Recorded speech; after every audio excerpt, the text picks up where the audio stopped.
That's what you need to know. If it's residential, it's not IBC, it's IRC. If it is commercial, it's not IRC, it's IBC, okay? So start there and know what you're talking about when you're saying codes, okay? So let me just say that. Know what you're talking about, all right? Because a lot of you guys, I don't feel like you know what you're talking about.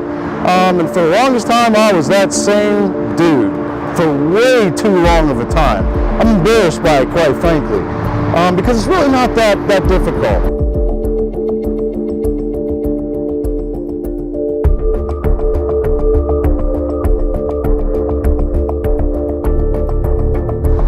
Check out this job site that we're been working on for a while. But the insurance company added quite a bit on this one.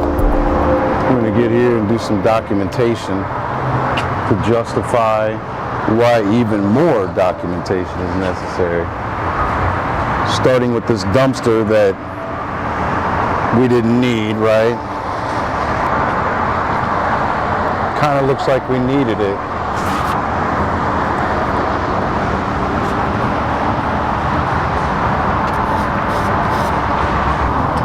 Let's go up top, have a look, see what we got going on up there.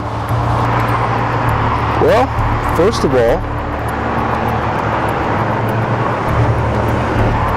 looks like to me is we have 2 sheets of ISO.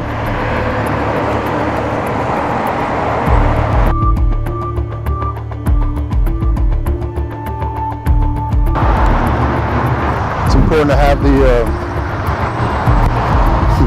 eyewear on when it's sunny days. You get this Duralast PVC membrane here.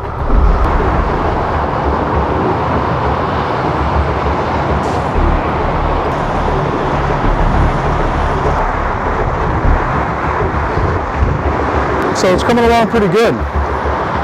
Now I want to take a second here to discuss building codes, right? Because I see so many times guys are talking about the building codes, and it just seems like most people still don't really have a handle on it. You know, it's like they hear that building codes are required in certain instances, so they know it's required by code, but they're not quite sure which code. And sometimes they think they know which code, but they think that applies for everywhere that they work on, right? Or they think that it's a city code of some sort. Now, it starts with the city, right? But it's not a city code. The city adopts the code, a certain version of the code, right? And so you have to start by looking at, you know, if we're on a commercial job, which we are, then you have to start by considering that it's the standards for this job is the IBC, all right? Now that stands for the International Building Code. Now I don't care which state you're in, that's where it starts. I mean, they might have their own version of the code, but fundamentally it's based on the IBC, the International Building Code. And the thing you need to know about the International Building Code is that it comes out once every 3 years, okay? So right now, let's go all the way back. We've got, you know, let's just say 2003, 2006, 2009, 2012, and the most recent version is 2015. As of right now, May 2018, when I'm making this video. Now, soon, the newest version, because they're every 3 years, will come out, and that'll be the 2018 version of the IBC. That's the International Building Code, okay?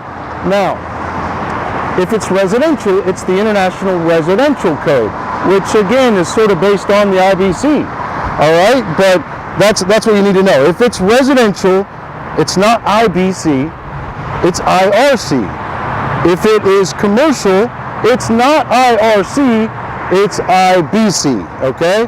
So start there and know what you're talking about when you're saying codes, okay? So let me just say that. Know what you're talking about, all right? Because a lot of you guys, I don't feel like you know what you're talking about. And for the longest time, I was that same dude for way too long of a time. I'm embarrassed by it, quite frankly. because it's really not that difficult. We'll start there. That's the version that you need to be doing for a job like this, okay? Now, in addition to that, that's the building codes, but in addition to that, you also need to be thinking about the International Energy Conservation Code. Now that's the IECC, International Energy Conservation Code, okay? IECC. Now we're talking about basically energy for the building envelope, okay? And the building envelope is the roof and the walls, all right? And that includes the roof cavity and the wall cavity. That's the building envelope. That's what we're talking about with IECC. So we're talking about like skylights. We're talking about the window, the energy efficiency of windows. We're talking about insulation, okay? And that is very, very, very important, because this job, and I'll put up some pictures of the way this job looked before, but this job used to be a modified bitumen system, okay? And it had several layers underneath. But none of those layers underneath, which was like fiberboard and other things, none of those layers, like if you put all those layers together, if you took and you said, okay, the fiberboard by itself has an R value of something, I don't even know what that is. Not very much, right? Not enough, not near enough.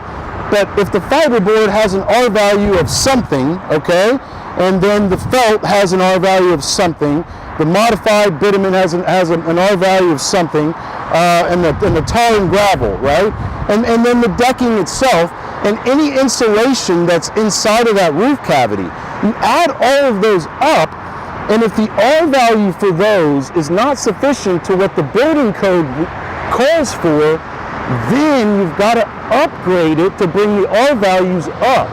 Okay, now, most guys in commercial roofing, they know this or should know this, right? But maybe they know it, but they don't know what it's based on. Well, let me tell you.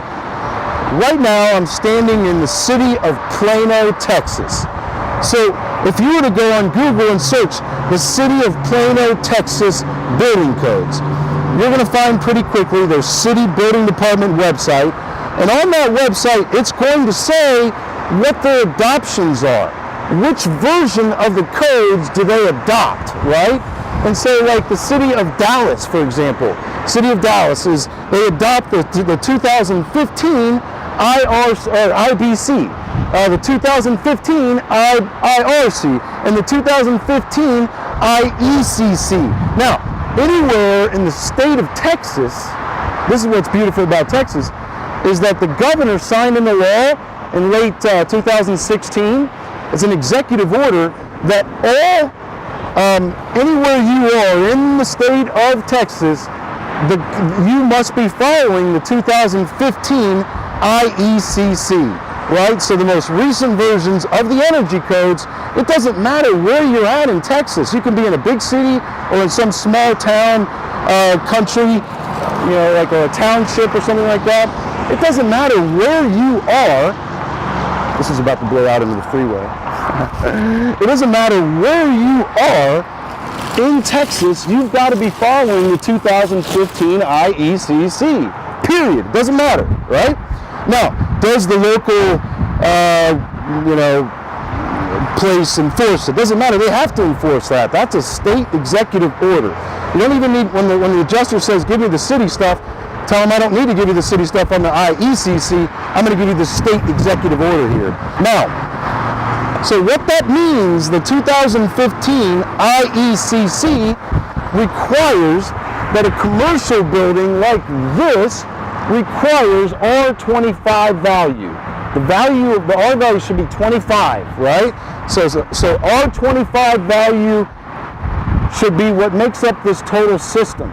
So, as you saw when I was coming up the ladder, on this roofing system here, that's 2 sheets of ISO board. So, and the insurance company, by the way, if they have ordinance and law coverage, building code upgrade coverage, which, by the way, if you're a contractor, I think you have to stay away from policy and coverage all the way. You've got to stay in your lane, right? But there really is a couple of questions you could ask, and I consider that to be reasonable, which is, do you have building code upgrade coverage? Or maybe ask the adjuster, I was with an adjuster this morning, and I said, you let me know if we're going to have a problem on this deal on OL coverage, you know. So OL, ordinance and law, building code upgrade coverage, they should have the coverage. If they have a bank, they most certainly probably have the coverage. But then, do they have the coverage, but then are there caps on that coverage, right? So I was on a deal where the cap was $10,000, and that didn't get us very far.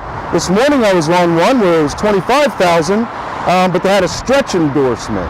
So these are things that are important for a contractor to know and understand, okay? Do they have building code upgrade? And also, if you don't know this already, I mean, this is kind of maybe seem elementary to some of you out there, but do they have replacement cost value policy or actual cash value policy, RCV or ACV, right? Find that out and make sure you know that before you just go in there and start building, right? But in this particular case, code upgrade coverage comes into play quite a bit because number one, and I'll maybe show you what the price is on these 2 sheets of ISO board, which was approved, by the way, by the adjuster, and that brought the estimate up significantly. And the other thing that was approved was parapet wall flashing, right? And also cap flashing. The cap flashing on this one was damaged, okay?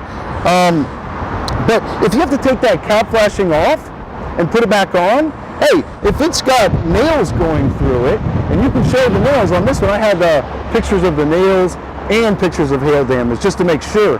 But any flashings must be replaced where rusted, damaged, or deteriorated. That counts here. This system must have parapet wall flashing. So that flashing, and if it's rusted, damaged, or deteriorated, if it was there before, has to be replaced. One of the things that we got them to add on this was, okay, now the roof system terminates in the middle of this parapet wall, and then what are we going to do about the wall itself, right? I mean, it has damage,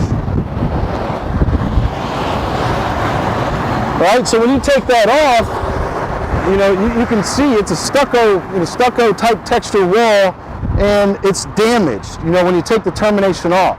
So we saw that coming, and we put it in our estimate and explained that it's going to be damaged during the tear off, but also there's hail damage itself on the stucco. Nobody even seemed to notice that, right? And so you got to be looking for those things. Nobody ever saw that. The sales guy didn't see it. Other people didn't see it. The other adjusters didn't see it. But this wall has to be taken care of, right? Has to be, the flashing has to be replaced in every scenario.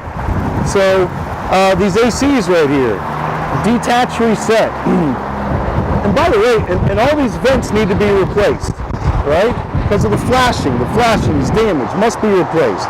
All the electrical wiring,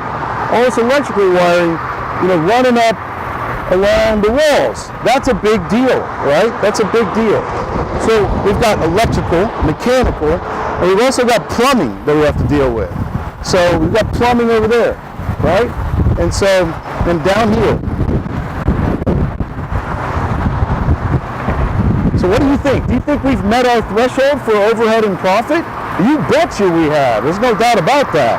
I mean, we're using 3 different state licensed trades, which is rare in Texas. You don't have to have a license for roofing or anything, right?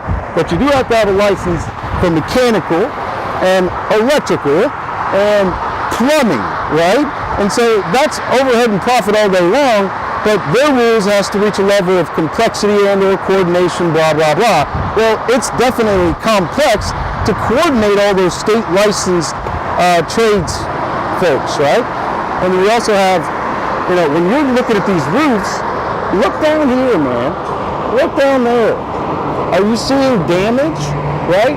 Are you seeing hair damage?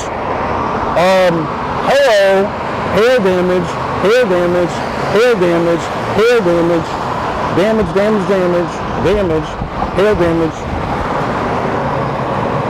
hair damage.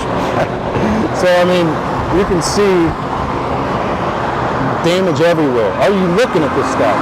And then when you go, hey! And then also, are you looking at the surface of the exterior paint? Are you even bothering to look at it? In this case, it's damaged. So we had to submit it to the insurance company, and they sent an adjuster back out to verify that damage and to verify paint on all 4 elevations. It only took 1 hit per elevation, okay? So they got all 4 of them. Now, it's short in how they accounted for that, but we opened up coverage for that. We identified the damage, documented it extensively. This job, I want to say we had like maybe 400 or 500 pictures on this job alone. It's a big deal, you know? And I submit to you that's not enough. I'm here now doing more pictures of the in progress, and that's another big thing. Are you documenting the build in progress? Okay? So like, you got to be proving this stuff while you're building it. You have to prove of what you're doing, what's necessary. If you want to make a case for overhead and profit, you know, forget about this form. You got to have the homeowner sign and the property owner sign, and forget about what's in the policy and what the law says and all this stuff. Hey, look, we're not allowed to be in the policy, so how do we know that? We're not allowed to talk about that stuff, right? So what's their rules? It has to reach a level of overall complexity and/or coordination that's required of a general contractor, right? I submit to you, Mr. Adjuster, I have reached that threshold of complexity and/or coordination based on the following items, you know, and extensive documentation to prove complexity and coordination. And we'll get into that more because, as you know, that's a big university. But I think you have to work to get the overhead and profit. There's no easy, magical solution to that. But back to the building codes. They approved the building code upgrade here. The ISO board, 2 sheets of ISO board added to this old beat up junk mod bit system, right? Now it's done properly. We're putting a good system on there. It's Duralast, and we've got what's called going to have brand new flashing. Everything's going to be taken care of. Brand new cap flashing. The signs are going to be put in brand new. The paint, there's interior damage on this job, another thing that the adjuster missed. Another thing to justify overhead and profit is the acoustic ceiling ties inside and the paint, etc., right? We've got more electrical on this job. All of that has to be dealt with. You know, general conditions need to be met. Special access on this job. You know, you need heavy equipment. You can only work during certain hours a lot of times. So just some things to be thinking about when you're involved on a job like this. But most importantly, the main point I wanted to make is about these building codes. So start and see, does the city adopt what? This city adopts the 2015 IBC, and of course we're in the state of Texas, so they adopt the 2015 IECC, and according to their local, and they might have some amendments. That city might have amendments where they've changed some things. So you do need to look it up. But in this particular case, R25 value is required. Mr. Adjuster, I'm sorry, but you can't force me to break the law. You said I have to go out there and replace the roof. And my role is to perform all repairs that are prescribed by you, okay? And you prescribed for me to remove this roof and replace it. But, Mr. Adjuster, you can't force me to break the law. The law says that I have to do this roof according to code. Like so. Another thing to think about, building code items, if the insurance adjusters are doing their job correctly, are supposed to be PWI, which stands for paid when incurred. This, what you see right here, is the work being incurred, okay? So when we prove this with an invoice and with photos and extra documentation, because we will be adding more items to the estimate, when we prove that and submit our invoice, recoverable depreciation will be released, which technically kind of should have been when we were hired, but if it wasn't, it'll be released then, as well as all PWI items. Now, a lot of policies, again, we don't deal with policy, but a lot of scenarios will say, like a dumpster is a PWI item. So a lot of times they won't give you that until it's been incurred. A lot of times they won't give you the overhead and profit until it's been incurred, okay? Which in this case, I insist. By the way, I just want to say, I'm starting to really get amazed and astonished by my YouTube channel. I can't believe it. It seems like it's just taken off.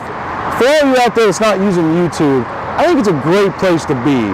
And the amount of subscribers are climbing, and I'm really quite astonished by the activity and the engagement and the feedback and comments that I get from a lot of people.